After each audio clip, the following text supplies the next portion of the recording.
You got it, Jason.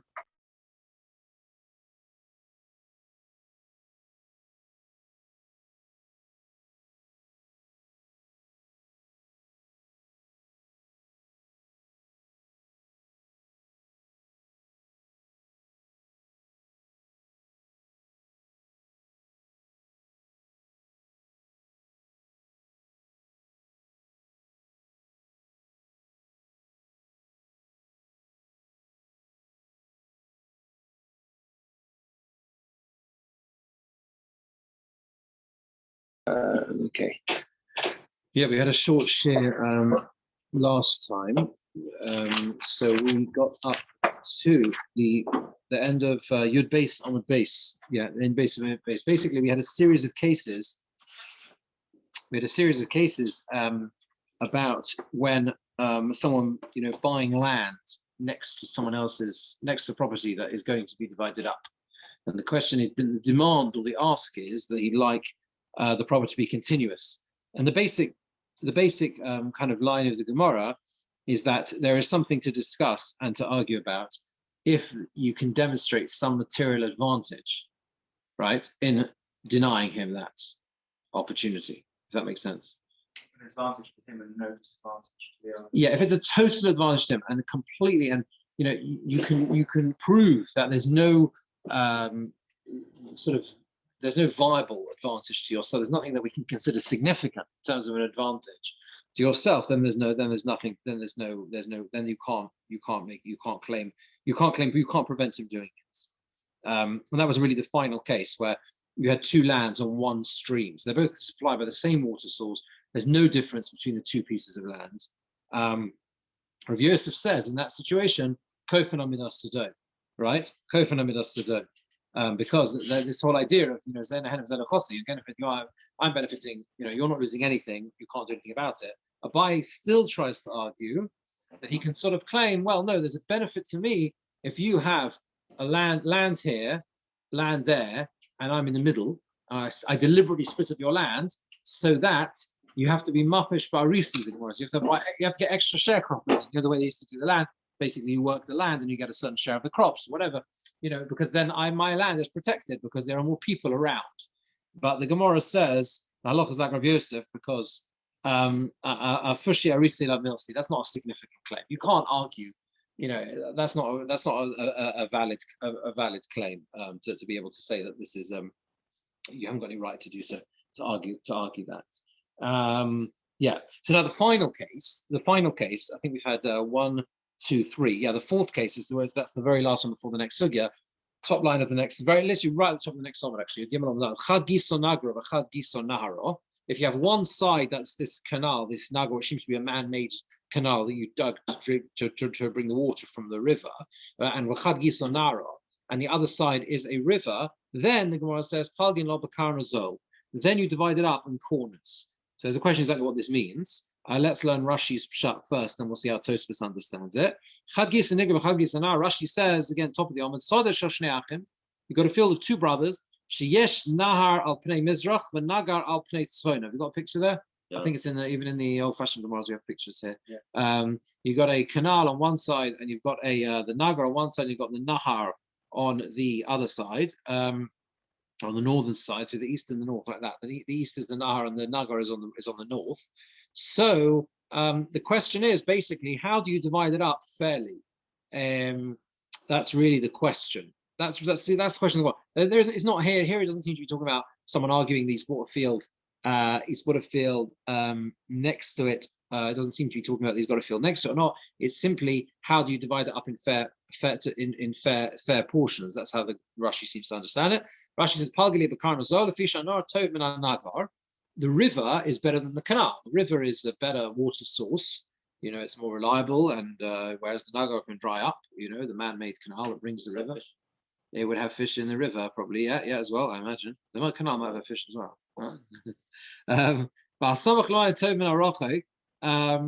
And one close to the water is also better than further away. And here, it's not guaranteed that you are close to the water, because there are parts of the land that are nowhere near the water source at all, right? So if you divide it up, minat sofon, Min Hatzofon, where is it? Min Hatzofon, the Bach changed a little bit. Min Hatzofon Adoram, if you divide up north to south, so when Nimsa Kol Anar Le'echad, Vashini Le'chatzi Naga. So what's going to happen is the whole river will belong to one, and the other one will only have half of the canal. That can't be fair, but it's Tzfona in his northern part of his land. If you divide it up from north to south. Upon Shu Yovish, sometimes it will dry up. If you split it down the middle, Mizrach to east to west, one of them's going to have the river on his eastern border, the Nagar al Pnei Tzfona, and he's going to have the whole of the canal on his northern side, and the other one's only going to have the Nahar on his east, on the eastern, right? On his the eastern part of his land. Therefore, Yechalkum l'shmona chalokim. Therefore, what you do, says Rashi, is you divide them into 8 parts, so they will both be equal. They'll both be equally close to the river and to the canal, and as it's farther away to one, it's further away for the other one because they're like this. And there you have it. The Reish and the Shin in the picture is Reuven and Shimon, exactly. So you've got Reuven, Shimon, Reuven, Shimon. What was that? Yeah, that's right. Reuven and Shimon. I mean, the problem with this, obviously, Rashi's pshat is obvious. Yeah, what's the problem? What? Yeah, it's like, you're taking it and you're doing like, those old pictures of medieval farming. When they used to get, the peasants used to get little strips of land, and that was what they had. That's what you've done to 2 really nice pieces of land. And the question is the benefit or the loss in being so far away from the river worth it enough to lose, that much, just to have these sort of non-viable areas of crops? Yeah. I mean, you can understand the logic, but this is the things, and I think that might be why Rabbeinu Hananel learns completely differently. If you look at Tosfos, he says, "Beresh Rabbeinu Hananel." They got a picture there as well. Soda Asher Mizrachot Tzvona Naro, a field, where the north and the north and the east is a nahara, is a river. Ma'aravo Dromo Moshech Nigra, and you got a canal on the south and the west. Cholkin is of a karnozol. So you divide it up in corners. What does that mean? Pirish Cholkin is of alakson. Because karnozol really means, Karen is a corner. What zol literally means, but it means divide. It means he's learning. I think he's learning zol as a sort of form of alakson, a diagonal. You divide it on the diagonal. Mikeren mizrachis tefenis lekeren ma'arobis deromis, from the northeastern corner to the southwestern corner. Yeah. So each one now has got a river on one side and a canal on the other side. And wherever you have the river or the canal, that's called chad gisa, right? So the explanation of the word according to this pshat, when it says chad gisa nigra v'chad gisa nara, it means one side is kind of where the river appears and where the nigra appears, one side, right? You see the picture, yeah? So straight down the middle. And therefore then you've got, each one has got equal access to the Nar and the Nigra, okay? So that's why Rabbeinu Chananel learned that. So why doesn't Rashi learn Rabbeinu Chananel? So it's always fun to sort of play tennis a little bit, right? Why doesn't Rashi learn Rabbeinu Chananel? What do you think? It's a really balabat, nothing londish at all. Just the clue is the last line of Tosfos. So what does Tosfos do? Oh, because he's separating the parts of the land. Well, he's throwing in this difficult pshat in the word chad gisa. You see, according to Tosfos, it doesn't really fit with the language of the Gemora. Chad gisa nara, chad gisa nigra. It's not really one side a river and one side a canal, because according to Tosfos, this canal and this river and this stream, or whatever it is, river and the canal, right, is both on the north and the east and the south and the west.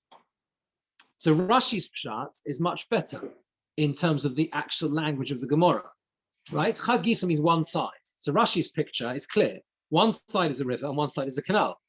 Tosfos has found a way of explaining that makes the ultimate solution of the Gemara easy to understand, but it doesn't fit very well in the language of the Gemara. Does that make sense? I know we're looking at the picture and you're saying, you can see, well, it's one side, but it's not really, because it's both, it's on two, the river's on two sides. For each, the river's on two sides, and so is the canal. So that's why Rashi, I think, doesn't like Rabbeinu Chananel. Does that make sense?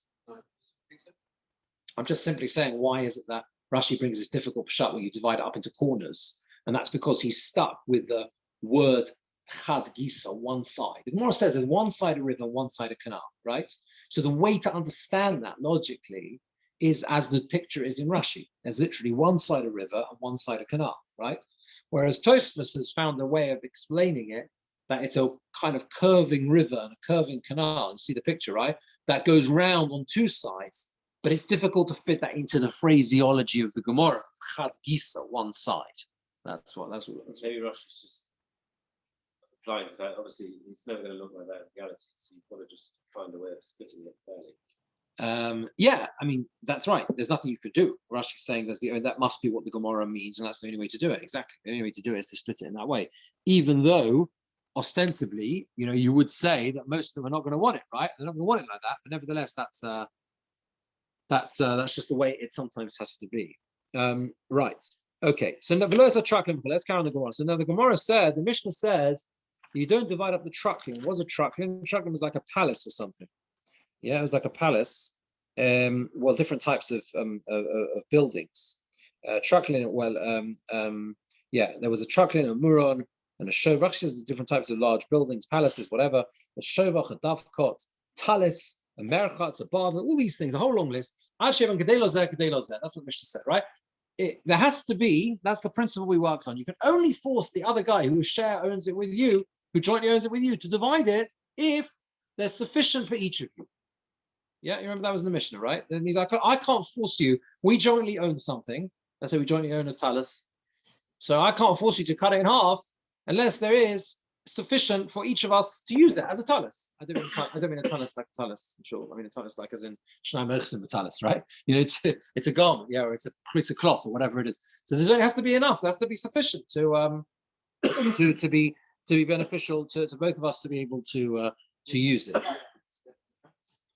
Sell it. Split money. With that one. There is that I think does come into that in the Mishnah Bob's here about selling it. Here, That's how. Yeah, here it's talking about the Mishnah is saying if we jointly own something. See, Shnai Merchim is different. But Shnai Merchim Talis is a question of ownership. There we have a question of who owns it. Here we know who owns it, right? You both jointly own it. The question is, can I force you to split it? We both jointly own this large estate.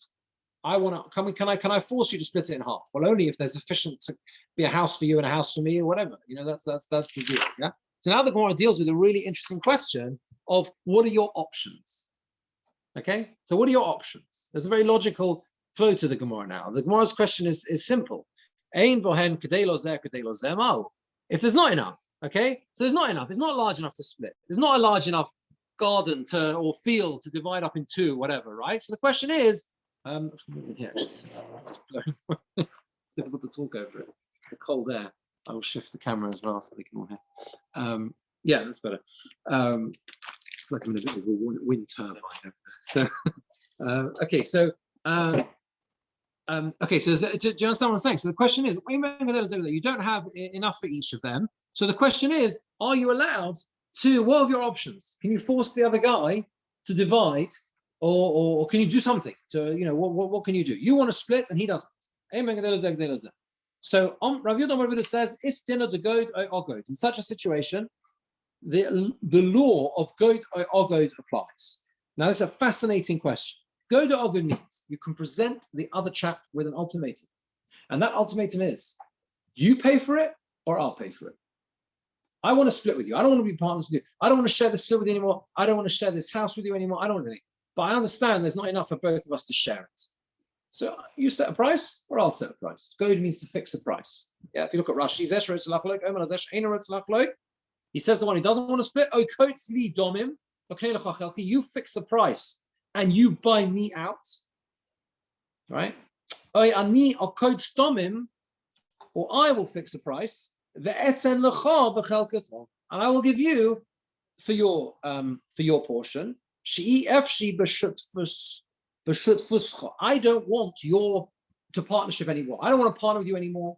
But I'll give you a choice. I'll pay for it, or you'll pay for it. So Rav Yehuda says, He said surprise. Insisted. No. He's not. He's not doing that. He's saying like this: I want to go a separate way from you, but I understand that I can't because I can't force you to. I can't force us to split. Rav Yehuda says you have another option, which is you can say to him, either you pay for it and buy my portion, or I'll pay for it and buy yours. It's quite common in English law now. It's called a Texan shootout. Is it now? This is interesting. So Richie's mentioned the Texan shootout, but when in English law, because I was discussing this with someone else. In English law, I don't think you can force. You can't force though the. You can if you're under old ancient English law. Certainly applies in Israel, because I think they adopt old English law. If you're a minority interest, if you have a minority interest in land, directly now, you can force a sale. You can't necessarily force, and what happens then is you go to, in effect, you'd go to a court and they would see if that was the best option. But in Israel, but that's a minority. But that's a minority part. That's where you own a minority. No, right? so anybody can do this in land. Any shutuf in land can force a sale in land. I've seen it apply in Israel as well. I've seen it apply in Israel. I haven't seen it apply here, but that's very interesting. No, I'm saying because here, I did see, just looking up, so there's something a compulsory purchase order, but that is different because a compulsory purchase order is where the council or a public body generally can basically say, look, your house is in our train tracks. We need to build a new high-speed railway, so we can basically force you to sell your property. Right, but here it's a simple thing. Here he's saying, look, I want to split up from you. You don't want it, so either you buy it or I'll buy it. Your choice.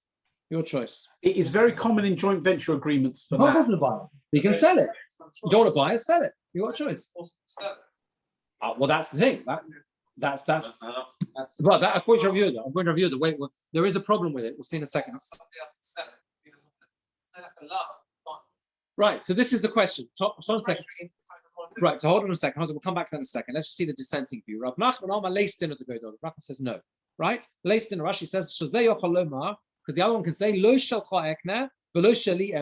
not going to buy yours. I'm going to sell mine. I want to stay partners. I don't want to divide up. So this is the machlokes between Rav Nachman and Rav Yehuda. Yehuda says you can force, and Rav Nachman says you can't. The obvious question here, though, actually is dealt with by Toras. A very simple, very small Toras. The next Toras, look at Toras. Istin adoyog nirelari dafilu v'dorim yikorim harbe yosef mishavia. Even a very, very high price, much more than it's worth.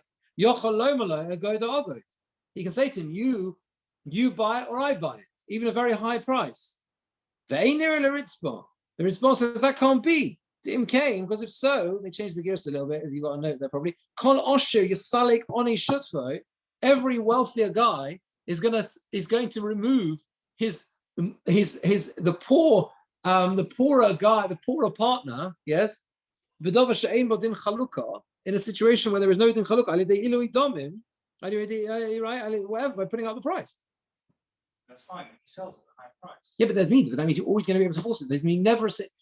If there's an inequality between the partners because one is wealthier than the other one, then he can always force a situation where the guy will have to sell. And also, or does he have to sell? Yeah, or based on the assumption that it's a good thing to get them to. One of them wants it. That's the point. One wants it. The point is that you can have a situation where the Ritzbah's problem with the Re says it doesn't make a difference what the price is, and he can say to him, look, £1,000 and it could be worth 100 quid. And he says to him, look, go, don't argue. It's my right to say that. You can have here's £1,000, or here is or you pay £1,000, whatever. The response says that doesn't make sense because that means that the poorer shutuf is always going to be forced to sell because he's never going to be able to afford that price. So he's always going to lose slack. That's the problem. He's not losing out. He's getting paid more than the. He's getting paid, but he loves the land. So, this could be a house. This could be like this is a big palace they're sharing. He likes the castle. Yeah, he gets the cash, but there's sentimental value. And if someone turns around to you and says, someone might offer you 2 million quid for a house, but you like your house, right? It doesn't necessarily mean that you want to sell your house. that make sense? I mean, to force someone in a But position where you should have worried that before you became a shutuf with the guy. yeah, Right? right. I mean, you realised it was an unequal thing. You're getting paid out more. business and whether they are. Generally here, it doesn't seem to be talking about shutfin in business, right? We're discussing mainly Yorshim. But it's a good point. A lot of what we've been talking about seems to be where they inherit it, but it's not always like that. I don't see why it would be different if they jointly bought it, and then things went sour later on. Yeah. Where does Rob learn this is from? This is talking about Yorshim here. No, I didn't. No, I don't know. No, we've mentioned a number of occasions that a scenario of Yorshim, right? But I was just saying to Yossi, I don't think it's only. I don't think it's only Yorshim. It's any case. It's a case of partners where they own the land jointly or whatever. Yeah. You could say partnership and partnership agreement, Yorshim. I think the Yorshim is taken as the norm because that's a normal case where you get two guys who are forced into a situation where they're sharing a piece of property. That's a standard case, if you like. I mean, what's all based on? I'm still not going to have one person force somebody else to sell. That seems a bit harsh. A bit harsh to force him to sell. Well, you could say the reverse because it's harsh on the other guy who doesn't want to share with him. It's a way to break the deadlock. Yeah. He's desperate to get out. He can't stand it. Can't stand the other guy. Makes a big noise. Yeah, exactly. So, well, yeah, exactly. I mean, the Rosh says that the Rosh understands that Rashi is like the Re, really, because the Rashi just says, "Kotes li domim," you fix a price and buy my portion, or I'll fix a price. Rashi doesn't go into details about, there's a limit to how much you can, it's like the Re. It doesn't matter how much it is. You just fix the price, whatever you want, right? You fix the price, I'll fix the price. You can massively inflate it if you want the land enough. Okay, but he then he doesn't quote the Ritzvah, but it seems to be the Ritzvah. What is the, how do you work it out according to the Ritzvah? We saw the Ritzvah says you can't massively inflate the price, right? It's got to be otherwise anyone could always do this. So he said, what you would do according to him, the Rosh says, is you would evaluate the property in Beis Din, okay? And the one who wants to pay that price will buy it. And I think that's what happens, Richie, to come back to your point about where it's kind of, where it can be imposed. I think that's how it would be done nowadays, right? There would be an evaluation by the court. Yeah, certainly when it happens in Israel, the court would appoint a third party to try and arrive at a consensual exit along those. Absolutely, yeah. I mean, are you saying that in Israel they can actually impose this? I've seen it. I've seen it being used in disputes between partners in Israel. I mean, I'm not sure. I don't think it's based on halakha. I think it's ancient English or Ottoman law. Yeah. Very interesting. But because if not, it's there to protect a minority more than to enrich the majority owner. Because if not, a minority has never got an exit in a piece of land. So it's more about protection of minority than about if you're a minority holder in a piece of land, and the majority never wants to sell, then you've got no exit. You've got nothing. You've got how are you ever going to get out of it? I see, because they'll never want to sell. Okay. Right. Or the Osher will never sell, right? So this is protection of minorities. It's interesting because I don't think that exists now. I remember I remember having an interesting conversation with Laser Pearl about there was a guy. There was a guy in the pillar. There was one guy left there or something, and they couldn't get rid of him. That's different. That's short. That's leasehold. There's one guy there. I think he's still there. Yeah, he is still there. Yeah. I think he's still there, right? I think there are two guys, but I think that's more to do with tenancy rights rather than ownership of land. Right, residential occupier. Yeah, interesting. Anyway, it's very helpful. The Rosh, I mean, you can look at it inside if you want. I don't want to trouble if you want. It's the back of the Rosh. Just adds two more lines here, which I think is quite significant. And he says, I'll read it out. It's fine. It's only a few lines. It's going on all the cases in the Mishnah, whatever the item is. Zulosi achotzer, except for a courtyard. The purpose of a chotzer, we've learned this many times now, is like basically to serve the house. It's like in a functional room. They used to do the cooking in the chotzer. It was a separate, it's not really a separate entity. It exists only because of the house. The aim bias below chotzer. You can't have a house in the time of the Gemora without a chotzer. There's no such thing. It doesn't work. The given Shabbatim must speak in the Shneim, since there is enough, there clearly are, they each have a house bordering on this chotzer, so they each have enough space for their houses. That's the scenario. Right? So they both have to also use jointly the courtyard. So in other words, that you can't come along with a god claim, even according to Rav Yehuda, if it is a jointly owned chotzer. Because by definition, if you have a house, you with me, you need a chotzer. Yeah, and I can't buy you out of your house because that's your house. The whole rule of god is not if you own a house and I own a house and I can come and pay you money. Obviously not, right? It's only with a shared item where I can challenge you and say, you buy the whole thing or I'll buy the whole thing. You can't do that with a chotzer because the house can't exist without the chotzer. Does that make sense? So it doesn't, you can't separate them in that way. Yeah. Okay.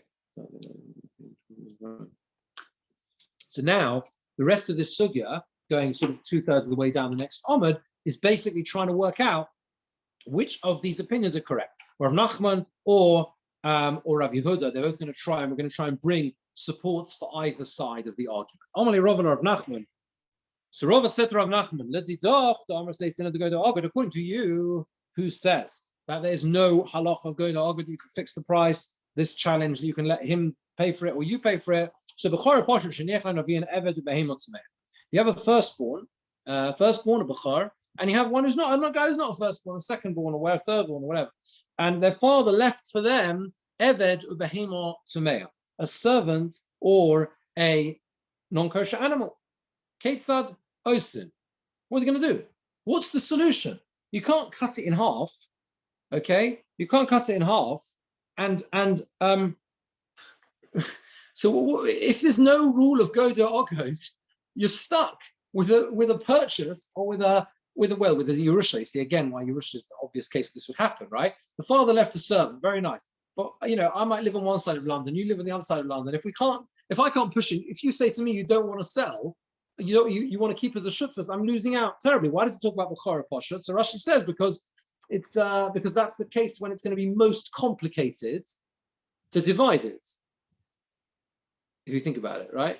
If I'm a Bechor and you're not a Bechor, then I need let's say 2 days for each one of your days. So dividing it becomes even more complicated. It's not like we can have week on, week off. I need 2/3 of the time, and you get 1/3 of the time. If the first one, Bechor gets double the thing. So that's what Amalei said. Why wouldn't it be a kosher? Because the kosher animal you can chef and eat the meat. A non-kosher animal you could sell it or whatever. A non-kosher animal you could sell it. Yeah, I suppose you could sell it. I suppose you could sell it, but then that's not, again, what is that part? Is that kind of forcing him? Would that involve forcing him to sell it? But also a kosher animal you might keep it because the milk cows, whatever. Right. I think the point is that with a kosher animal, if the father left the solution is divided in half. Whereas with a non-kosher animal, there is no solution to divide it in half. I know you say you could sell it, you could sell Eved as well. You have to then do something. You have to dispose of it. The Gemora talks about splitting, selling half, setting off free. Yeah, we're going to get to that about setting it free in a minute. Sorry. Yeah, no, we'll get about setting it free in a minute. But or something. yeah, Bechor gets double in everything. Yeah, right. So the reason why, so if you look at Rashi explains this. There's Eved Behemah Tmeah, She'ef Shalachal Kon. You can't split them up. You can't cut them in half. Ketzad Yasu. Why? What should you do? Lahachi Noka. This is why it says, it talks about Bechora Poshet, of Bechora and a non. Poshet is as Poshet means, obvious, straightforward. In other words, a son who's not a Bechor. The Trichel Milsali is Shutfinba, because it's troubling to be a partners in. It just doesn't. It's just difficult. It's even more complicated than normal if you have one Bechor and one is not Bechor, because the Bechor needs 2/3 of the usage. So work it out. That's the point. You're starting to work into thirds. That's why. Yeah, that's what we're talking about. So the Gemara said, he says, Amalei, the Rav of Nachman said back to Rav, Shani, because I say, I said, there's no go to Ogad, and the evidence will work for one of them for one day, and then the next 2 days for the other one. There's no proof, he says, right? So it's a classic. This is a classic. Whenever you go into this with the Gemara, when the Gemara starts bringing proof, trying to prove one way or another, you always have to bear in mind the following really very, very, very simple klal. Yeah, if I try and bring a question against you, as long as you can find a plausible case that the question I'm posing can exist in, then you have no knockout blow against me. That's it. Rabbi Nachman says, I'm not interested in your question because that doesn't prove that you have to go to Ogod has to exist because it's not me, trying to say what are they supposed to do. There is a solution. The solution is 2 days for one day for the other. Therefore, you can't prove from there that there must be a facility of going out. But the Gemara tries to bring from another case, and this is the case, Aaron, I think that you were thinking of. Question of Bryce: someone who is half a slave and half freed. How can you be half free?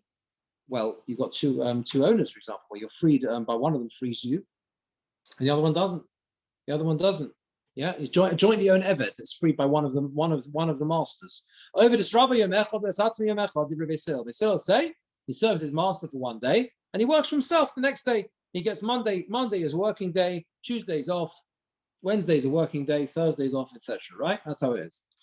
Shammai say, Tikantem is Rabbi, Esatzmelo Tikantem.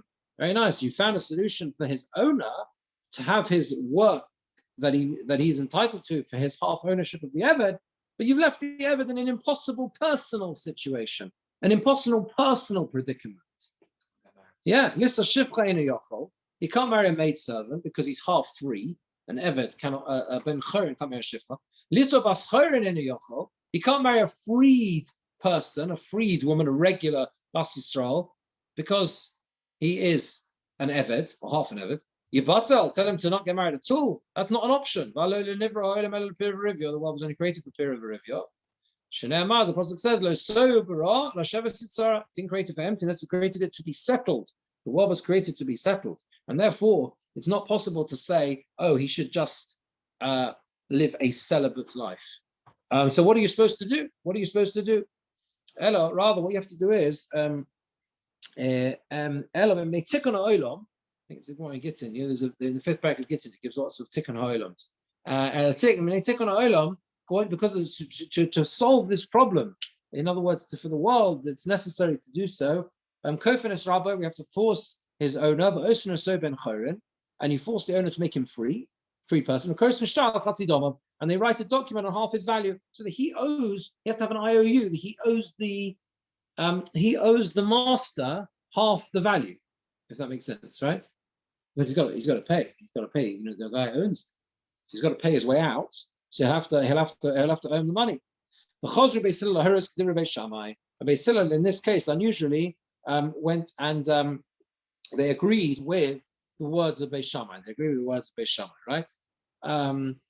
So what's the question? So Rashi says the Chosr Beis Hillel the whole reason is because of tikkun ha'olam, because to fix the world, we can't leave him not able to get married. If not because of Puravu, we wouldn't force him. And you see that the Eved would not be able to say to him, I will fix the price and I will pay you for your portion. Right, the whole setup here is only because of tikkun ha'olam, because he's not able to get married. That's why we force the one who owns him half to say to set him free. But if it's true that you have goda or good, okay, so why can't the Eved force the master to buy him to basically buy him? Well, he can buy himself out. You pay the money, you pay me the money, or I'll pay you for my part, and that's it. And then that's it. I'll go free. The Gemara says no. Shani Hacha here is different to Agod Ikar God Leika, because only one side is possible. Yeah, you understand? Because he can buy himself out, pay for himself to be completely free, but he can't sell himself. You can't sell yourself. In order this to work, it's got both ways. Yes, That's the whole. exactly. If you look at Rashi, the last Rashi on the However, Yochel Liknois Atzmai V'Leitze Lecherus. The Eved can buy himself and go free. Avalo Eved, Avalo Eved Eino Yochel Lomel Rabbi, but the Eved cannot say to his master, Knei Chalki, buy my portion. She'ein Domim Leben Chayrin. There is no value for someone who's free. She'ein Eved Ivri Nimkar and L'Sheish, because an Eved Ivri is only sold for 6 years. What does that mean? There's no the particular circumstances around an Eved Ivri. You're talking evidently. Well, it must be because the guy is been set free. So when you have an Eved who's set free, he becomes completely Jewish. Yeah. But the point is let's say this was an Eved. Can't be an evidently. Then he wouldn't have a problem of being married. He's Jewish. No, but he's half free. So talking, he starts off an Eved Canaan, then he's. I think so. Yeah, this guy's an Yeah. Eved Kanani. That's how he's He's owned. half free. He's owned, and I think he's an Eved. I think so. He's an Eved Kanani, and now he's set free. Eved Kanani becomes 100% Jewish once he's set free. Right. And then he is going to. He is not going. Then he's the half that's free is not able to marry the shifcha. Yeah. Right. So what are the options? Only to go completely free. Yeah. Because he can't sell himself. You're only allowed to sell yourself as an Eved Kanani. He can't marry a Jew and he can't marry a nun. He's stuck. That's right. Until something happens with him. Yeah. Why don't we bring this case at all? I think it's the forcing of. So there's the forcing. So it's saying it would seem to be a question on Rav Nachman. As Rav Nachman says, no, it would seem to be a question on Rav Yehuda. Sorry, yeah, because Rav Yehuda says you're allowed to say to say we can do this go to Ovid. You fix price over this, and the problem is that then why do you have to go into this whole thing about Pura Ravu? We force him, master set him free so he can get married. What do you mean? You just the Eved can just say go to Ovid. I'll fix the price. If it was true that you can do such a thing, the Gemora says you can't. The reason why it doesn't work here because for go to Ovid to work, it has to be both ways. There has to be the ability for the option to be there both ways round. The Ravid, the Shetz Mekubetzes brings the Ravid who adds a little bit of explanation here. He says, basically saying he can't sell himself back. Yeah, he says exactly. She'ein koinim. The Ravid says she'ein koinim sadcheres shavoi she'akinyan haguf kechelek or avdus shavoi. He can't acquire the free half of the Eved, so that he would fully acquire himself, like the part that is still an Eved. What I think he means is that this gives a better sort of deeper explanation in Rashi. If a person doesn't have the ability, let's say he's a Ganav and doesn't have the ability to steal, there are situations when you are sold into slavery, right? But even if the Eved would sell himself, yeah, he would not become an Eved Kanani again. Does that make sense? The half that's been freed can never become the same as the half that's never been freed. Sell himself to be an Eved. He'd be like, I think he's saying that he will be half owned. His guf would be half owned by the Adon. All right, and half of his guf would not be owned by an Adon. Maybe it would be like an Eved Ivri scenario, but it wouldn't be fully owned. He wouldn't be a full Eved in every respect. I think he might end up something like half an Eved Ivri and half an Eved Kanani. That's what, right? That's what Rashi means when he says, I think, that Ein Eved Ivri Nimka Ela L'Sheish. An Eved Ivri is only sold for 6 years. It's not like an Eved Kanani who is sold forever. Lo'olam b'hem ta'avodim. Right? They're sold. It's sold for forever. Anyway, so either that's not a proof. This case is not a proof either. There's a couple of interesting points over here as well. The Gemora, Toras points out a couple of things here. There's a lot of Toras here, in fact, but just to bring out a few points, he says that the Gemora says he's not allowed to marry a shifcha. This is showing he's not able to marry a shifcha because of the half that's free. Yeah, half the ben chor. Now, the problem is the option of marrying a shivcha is not going to help him be Mekayim Pura Revu. Because what happens if he marries the shivcha? Who is the child? The yichus of the child.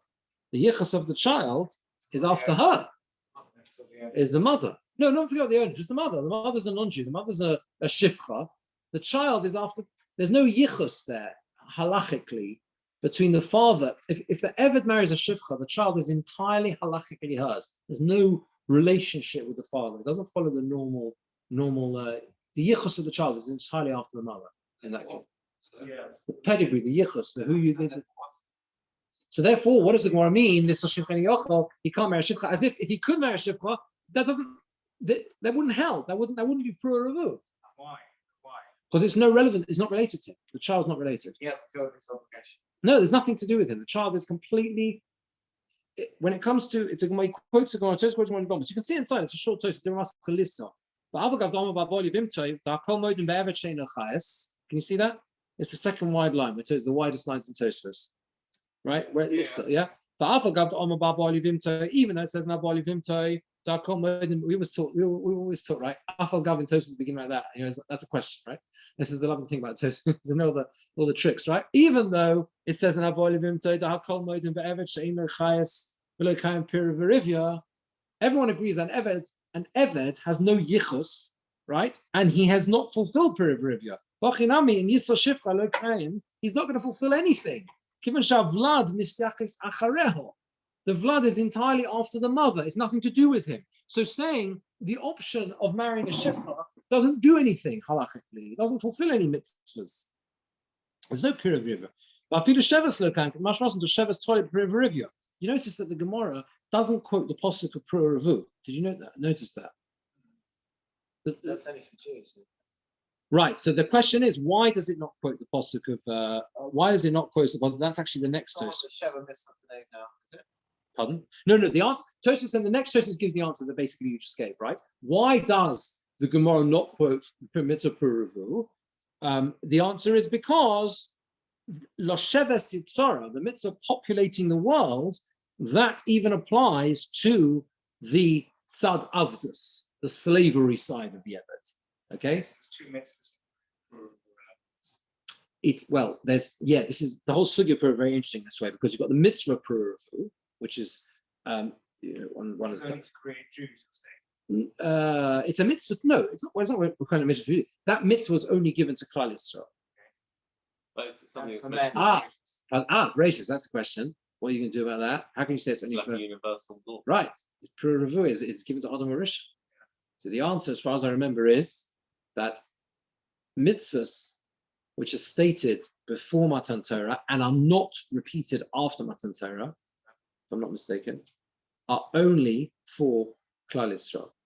I think a mitzvah which is stated before Matan Torah, I think I've got this right way around. Mitzvah stated before and also repeated afterwards. That doesn't work because I have the Bristol. I think it might be the other way around. Is it the other way around? I think so. Yeah. But Pru Revu doesn't apply to non-Jews though. That's the problem. That's what I'm struggling with. Do you understand? So the other way around would be if it's only stated before. You see, no, Git HaNoshe is only mentioned before. No, am I right? Yes. Git HaNoshe is only mentioned before Matan Torah. That's why I think the Gemara talks about this. I have to look it up. Git HaNoshe is only before and it only applies to Klal Yisrael. And Yibam's mentioned before and after. It's not counted. First mitzvah is later. So Yibam's mentioned. Yeah, Yibam is mentioned before and after. The Yibam before is not exactly the same, is it? With Yehuda and Tamar, it's not really the same as classic Yibam, right? It is mentioned before. You're right, but it's not. Okay. Well, I have to check this up. Okay. Anyway, let's just see this. Let's just finish this Tosfos for the moment. So he says like this. Anyways, he hasn't done any mitzvahs because Shevas, the implication is that it follows the same structure as Pru Revu. If Pru Revu doesn't apply because the child is not considered yours, then you also haven't fulfilled the mitzvah of populating the world either. So the Re says like this: we wouldn't force his master to make him free because the mitzvah if he could fulfill any amount of populating the world. Kivan shu honest, because he's in a difficult situation. It's not the rabbi's fault in this way. It wasn't his. He didn't want this. I suppose he didn't want this setup. He didn't want the other guy to free half the eved. So if there was some way of fulfilling the mitzvah, then we wouldn't force him to free him.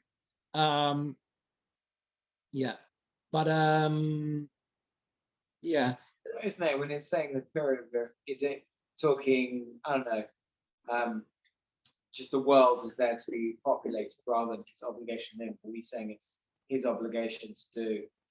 No, but the question is whether is the Eved. If you look at the next line, the next Tosfos. Sorry, I'm not doing all of it, but just look at this. Because it says,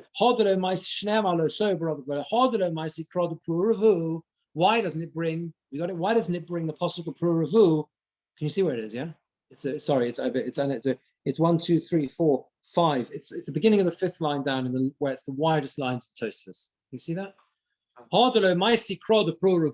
That which the one doesn't bring the possible puravu. That's the question. Why doesn't it bring the possible puravu?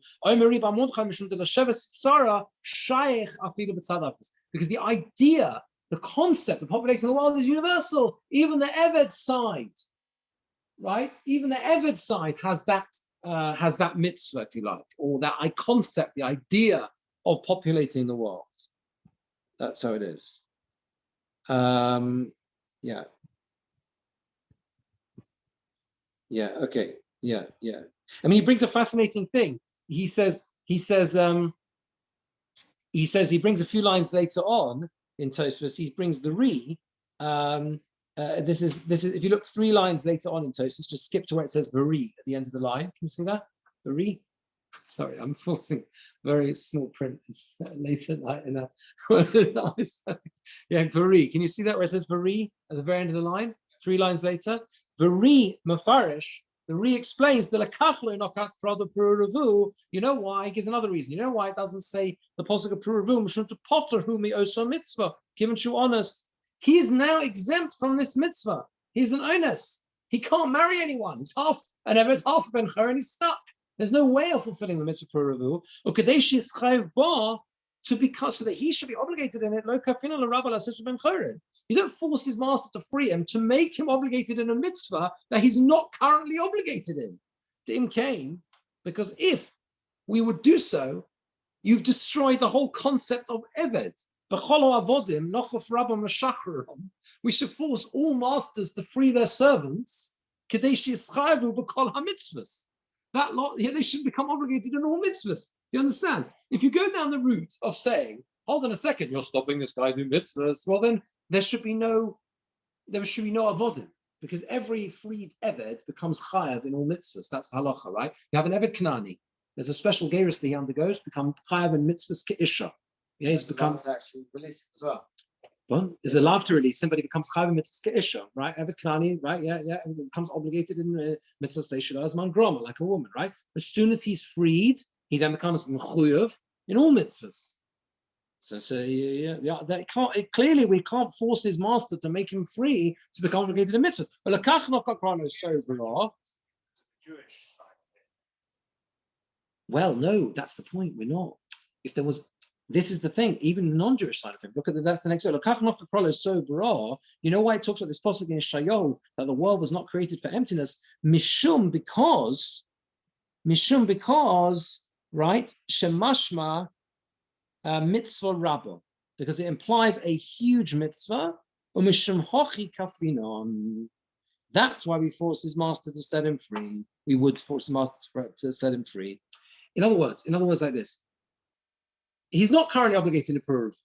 I think it's something to do with the fact that it's only mentioned once in Torah, but I need to clarify that a little bit. But just look that up how exactly, whether there's a klal there of how it applies or not, right? But either way, this eved clearly is not chayav and puravu, right? So, and you can't be mechayev his master to set him free to make him become obligated in something he's not currently chayav. What is he chayav in?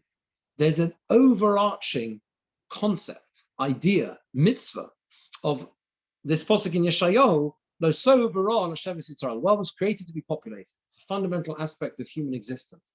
That applies to everyone, non-Jew, Jew, Eved, it doesn't make it. And that's a mitzvah rabbah, and he cannot be prevented from participating in that. and therefore there must be a solution to his predicament. We're completely opposed to the idea. It's so foreign to us, the idea of a chosen celibate lifestyle, that we cannot even comprehend. There's a whole tikkun ha'olam. There's a whole takana instituted. You think about tikkun ha'olam for the upkeep of the world. How many avodim can there possibly be in this situation? It's a very unlikely case, yeah? Opened by two people, set free by one of them, and is left in this difficult predicament, and we have to make a whole takana for it. Because that's our attitude towards the mitzvah revu. It's all the mitzvah of Shevis. The mitzvah revu, right? Machlokas Beisel Beishamar. Beisel, one boy, one girl. It's the mitzvah revu, right? Yeah? Shevis is more. That's where it comes from, halacha. This is where it comes from, the mitzvah to have more children than just two. If there was no mitzvah Shevis, boy and a girl, that would be it. Where does it come from? Actually, it's a mitzvah to have more children. That's from Shevis Yitzhak, to populate the world. Yeah.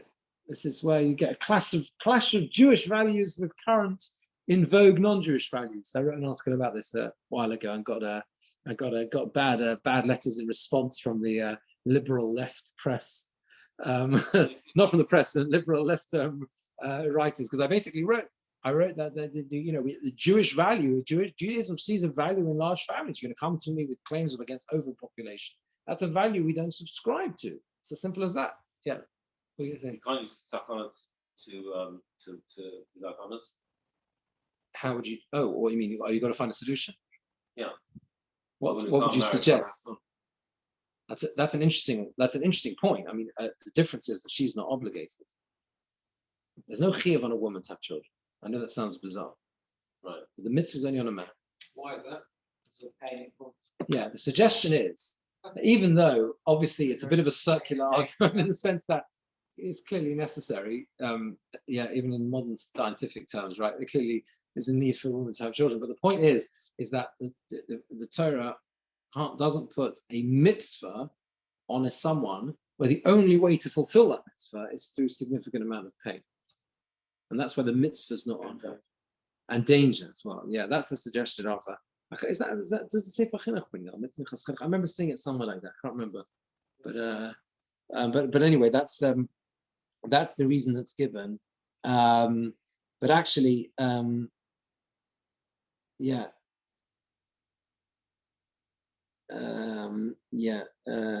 is a discussion. It might be she's obligated to Shevis.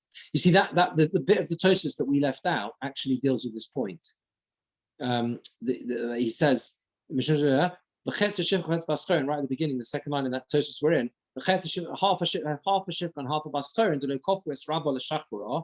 there's a Gemora elsewhere. This is a Gemora in Yevamos, where there was a story of a maidservant, a shifcha, who was half free, similar case, half free and half not free, and they forced her master to set her free, mishum shenagu bo min hakefka, because they were abusing her, because she wasn't married, she couldn't get married, so she was a single woman, and she was obviously treated as the downtrodden in society because she was half a shifcha, you can imagine, right? So people were not treating her properly, right? And they only forced her to be free because min hakefka. Says Tosh was sheves. Why didn't they force him to set him free because of the mitzvah to populate the world? The Shem of to Chaim, maybe even when she becomes a bascher, she might not fulfill the mitzvah. Because she's not obligated in Puravu. The Eved, when he becomes free, he's definitely going to have to fulfill a mitzvah because he is mechuyev to do so. But she's not mechuyev to do so. You with me? So here we focus on have to set him free to fulfill the mitzvah Puravu, or what we're calling Shevis, because Shevis is, as we explained, as Tosh says, is a broader catch-all mitzvah, if you like, right? It includes Eved, includes everyone, right? There, in Yevamos, it doesn't come onto the mitzvah Puravu because we're talking about a woman there. A woman's not mechuyev. So therefore, the Gemara there gives a different reason why they forced him to set her free, and that was because being a chatzi shifcha and chatzi baschorin, right, was a situation which led itself to problems. People were not treating her properly and abusing her and that type of stuff. So therefore, they had to stop that. But it's really fascinating ideas. Anyway, any other questions on that, or any questions online? We're okay. Okay, good. Right. Still, then you can ask, well, how could a man have this mitzvah that's impossible for him to do on his own? Yeah. We're not saying it's. We're not. I don't. It doesn't mean that it's who fulfills the mitzvah. Who actually fulfills the mitzvah? No, it seems like stuff wrong. It is in a way, because it's clearly there is a need for the both partners in this endeavor. But the actual mitzvah is fulfilled by the man. He is the one who needs the mitzvah to have children. And people are always very surprised when they hear it. Yeah. It feels a bit tough for the poor woman. Not mitzvah stages man groma. The poor woman goes through childbirth but doesn't even get the benefit of the mitzvah. Yes,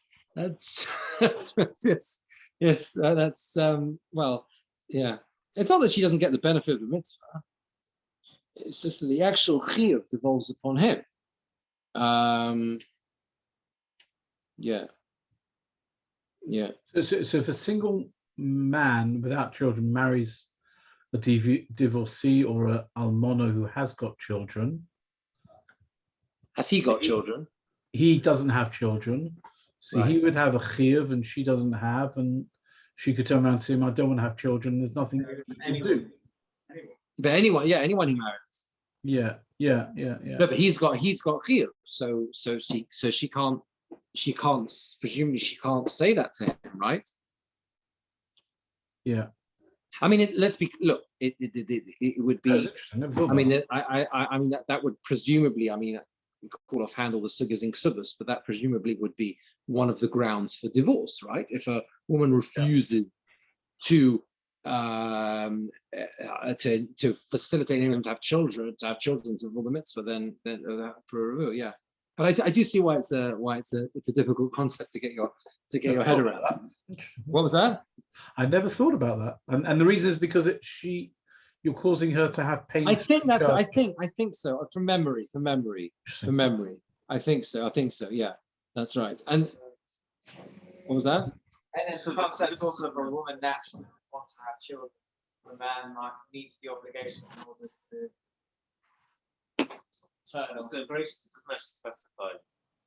It's just a statement for a review.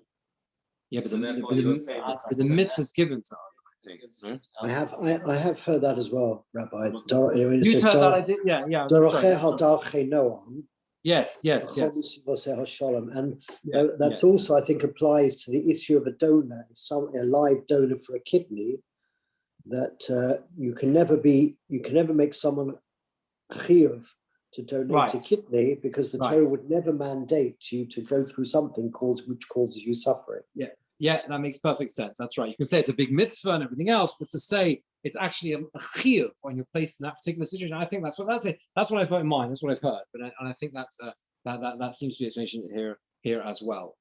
Right. Okay. Very good. I think we'll leave it there because now we're going to go on to other proofs. So the sugya continues to try and prove from other cases, whether like Rabbi Huda or Rav Nachman. So Mitzvah Hashem, next week we'll continue that. Okay. Good. Thank you. Have a good evening. Sure. Okay.